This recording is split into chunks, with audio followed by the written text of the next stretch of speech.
What was Venice Beach before?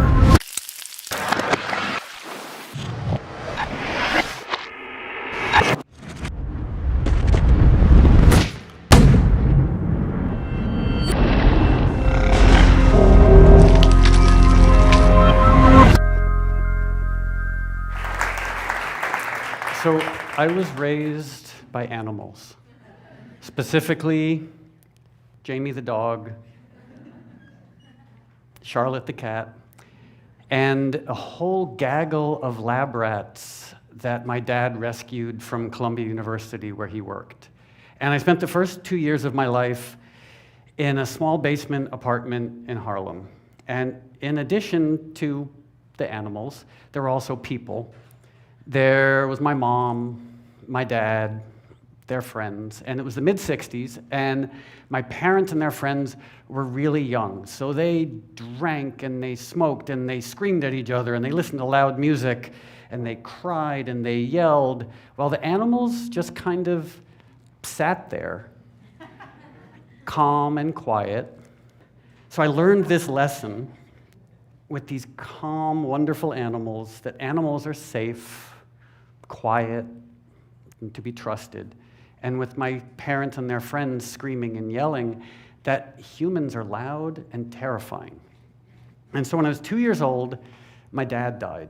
And my mom packed me and Jamie the dog and Charlotte the cat and our gaggle of lab rats into her rusty old Plymouth, and we drove up to Connecticut, where she had grown up. And she rented a tiny little house by the train station in Darien, Connecticut.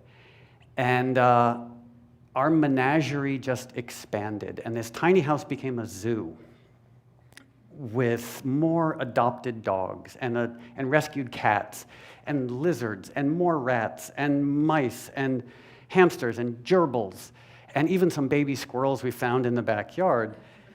It was this wonderful zoo, and I loved all of these animals, like, unconditionally. And my mom, tragically, was newly single because my dad had died, so she started dating, and she had way better taste in animals than she did in men. So she dated Hell's Angels, she dated drug addicts, she dated musicians, and just as a little quick aside, I just want to be very clear, dating musicians is always a terrible idea. So our menagerie of animals were just calm and wonderful, but these Hell's Angels, these drug addicts, they were loud, they were violent, and it just sort of reinforced the lesson that I had learned in that small basement apartment in Harlem. Once again, animals are wonderful, humans are terrifying. And I loved our animals so unconditionally that whenever any one of them died, I grieved inconsolably. So that's me with Paca the cat. And when Paca was hit by a car, I had to stay home from school for a day and just mourn and cry because Paca was my best friend. But I was a suburban boy. I loved animals, but I also loved hamburgers. And I loved hot dogs. And I loved pizza with sausage and pepperoni. And my mom made this meatloaf that she wrapped in bacon and she served with greasy egg noodles. And I loved all of that. I loved every piece of disgusting junk food that was served from, like, the window of a fast food restaurant in styrofoam with greasy napkins. And it was like this phrenological paradox. Like there was a wall built in the middle of my brain, and this side of the wall loved animals with their decency and their kindness, and this side of the wall loved eating animals. And I would say it was a paradox, but it wasn't, because I mean, it is. It's a paradox. It's not a paradox, which is a paradox. And because it was also the status quo. Like, everyone I knew loved animals, but everyone I knew loved eating animals. So it never dawned on me that this was a paradox. And on school trips, we would go to farms and visit cows and pigs and chickens, and I loved them as unconditionally as the animals in our home. The cows in particular, because they were shy but curious, cautious but affectionate, and I loved them, but I loved hamburgers.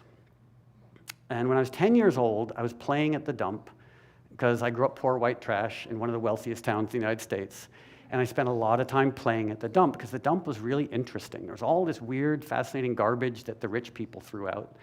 And there were rats and raccoons like fighting over scraps of food. And while I was at the dump, I heard this sound, the tiniest of sounds, just this little mew. And the dump was a loud place. There was I-95, the freeway was right there, and there were dump trucks going by. It was a cacophony. And over this cacophony, I heard it again, this tiniest mew. I felt like Horton in Horton Hears a Who. And I saw this cardboard box, water damaged, and I opened it up. And inside this cardboard box, there were 3 dead kittens. Tiny, like the size of my thumb. And there was one barely alive kitten, so young that his eyes were still closed. And I scooped him up, and I rushed home, and my mom and I then rushed him to our local vet, and our local vet knew us really well, because we had so many animals. And when the local vet saw this tiny, sick kitten, he shook his head dolefully, and he said, "Don't get too attached, because kittens this young don't live without their moms. They don't survive." So my mom and I took the kitten home. We named him Tucker. To this day, I don't know where that name came from. And we made him a soft little bed out of old T-shirts and rags. And at this point in my life, my grandmother was living with us. And my grandmother had the world's most misanthropic dachshund. And his name was George. And George hated everybody. He hated me, even though I loved him. Story of my life. He hated my mom. I think he even hated my grandmother, but he just sort of tolerated her because she fed him. So George walked over in his cranky way to see what was going on with this mewing kitten, and something very surprising happened. George jumped in bed with Tucker and became Tucker's mom. And George cleaned Tucker and warmed Tucker and stayed by Tucker's side 24 hours a day for 2 weeks until Tucker was healed and well. And my uncle, Joseph Kugielski, was a photographer for the New York Times and some local papers in Connecticut. And he took that picture. And you are right to awe, because it's adorable. And he ran this picture in some local papers. So for a day, Tucker and George were really famous in animal circles in southwestern Connecticut. It was my first vicarious brush with fame. And I loved Tucker. He was my best friend. He was like the little brother I'd never had. He used to meet me at the end of my driveway when I came home from school, and we played together, and we slept next to each other, and I loved him so much. But I kept eating hamburgers, and I kept eating hot dogs, and I kept eating junk food. And then one day when I was 19 years old, I was sitting on the steps of my mom's house with Tucker, and we had this orange shag carpeting. So I'm sitting on the orange shag carpeting with Tucker, and the sun was coming through the windows, and it was just this perfect moment. And I looked at Tucker, who at this point was about 9 years old. Fun aside, Tucker lived to be 23. So I looked at Tucker, and I saw this perfectly formed being, this individual with 2 eyes and a central nervous system. And all of a sudden, that phrenological wall in my head disappeared, and I extrapolated. And I realized that just as Tucker had 2 eyes and a central nervous system and a rich emotional life, I mean, he had personality, he was funny, he was idiosyncratic, and he had this deep desire to avoid pain and suffering, and to be alive and to be happy. And so suddenly I extrapolated, and I realized every creature with 2 eyes and a central nervous system was like Tucker, that just wanted to avoid pain and suffering and wanted to be happy. So in that moment, I left behind hamburgers, hot dogs, etc., and I became a vegan and an animal activist. And that was 35 years ago. So I've been a vegan animal activist ever since then.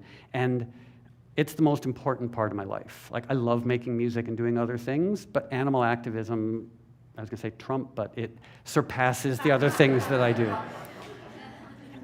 And honestly, being an animal activist can be really hard, because every year 100 billion, over 100 billion animals are killed by and for humans. That's billion with a B.